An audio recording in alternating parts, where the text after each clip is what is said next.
curiosity, how many of you in this room have heard of Edgar Allan Poe before? Okay. How many of you have read at least one of his works?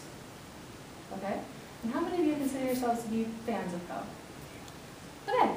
So as we just saw, most of you, all of you have heard of him, but most of you have read some of his work. And this is not surprising, because Poe is an especially popular author due to his literary talent and the rather groundbreaking nature of his work.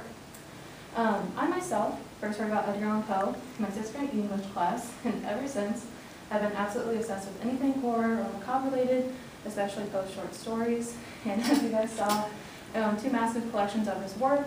The right one, or I guess your guys' left, is completely dedicated to Poe, and the other one has a few of his pieces. But you can imagine, over the 7 or so years since I've been a fan, I've learned a few things about him that I can share with you guys.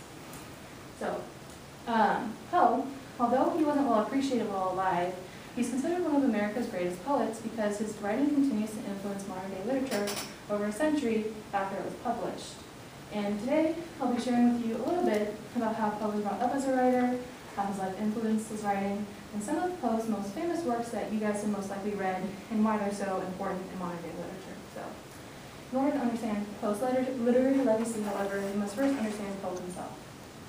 So, according to an article written by Nicholas Conley in his article, The Tragic Real Life Story of Edgar Allan Poe on Rudge.com, dated October 17, 2018, Poe himself, his father left when he was 3, and his mother died of tuberculosis also when he was 3. And although he was adopted into the Allan family, they were extremely critical of Poe throughout his entire childhood and early adulthood life.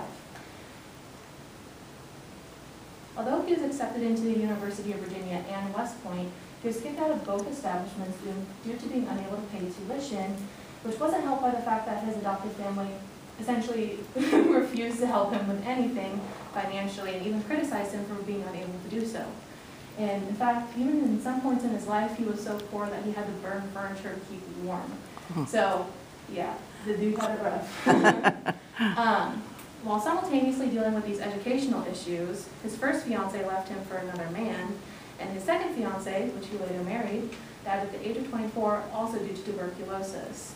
Yeah.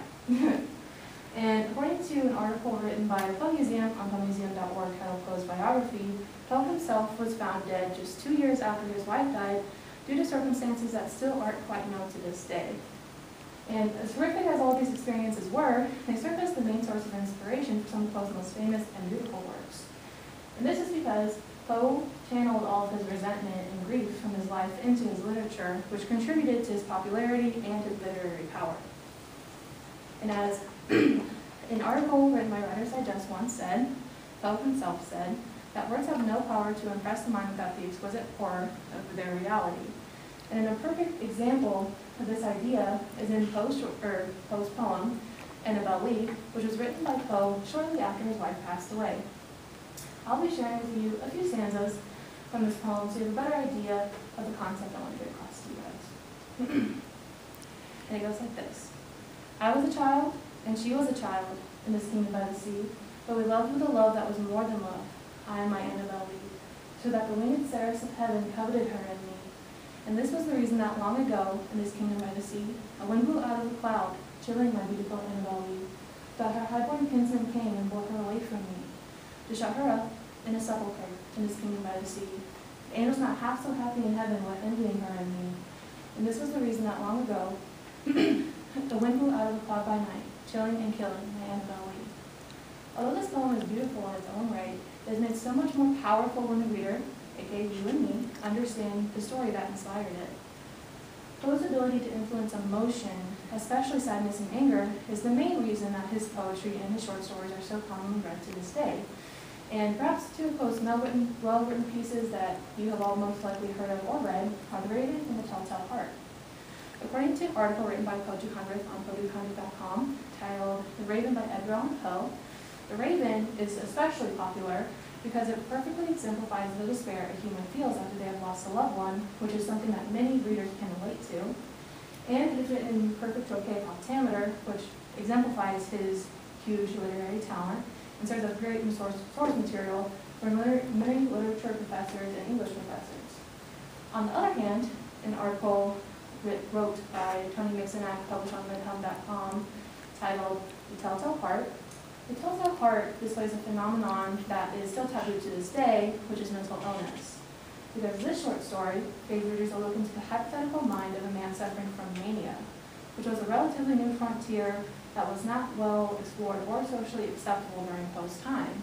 And this short story, like many others by Poe, were just as progressive as they were taboo, which is why it wasn't until after Poe's death that he started to be truly renowned as one of America's greatest poets. Yeah. Although I could go on for hours talking to you guys about Poe, as you notice, I kind of ramble a little bit about him because I love him so much. But true appreciation of his writing comes through the eyes of the reader, not so much as me as the presenter telling you my own experience. However, with all this being shared, I was able to tell you a little bit about Poe's tragic life, how that life influenced the literary empire, and how that empire is still represented today in modern-day classrooms, specifically some of his most famous works that you guys have most likely read. And with all that being shared, I will leave you with this. Poe was a poet who operated despite his tragedy and despite his grief. He made great works fueled not only by his emotion, but by his experience. Thus, Poe operated experience, aka Poe. Thank you.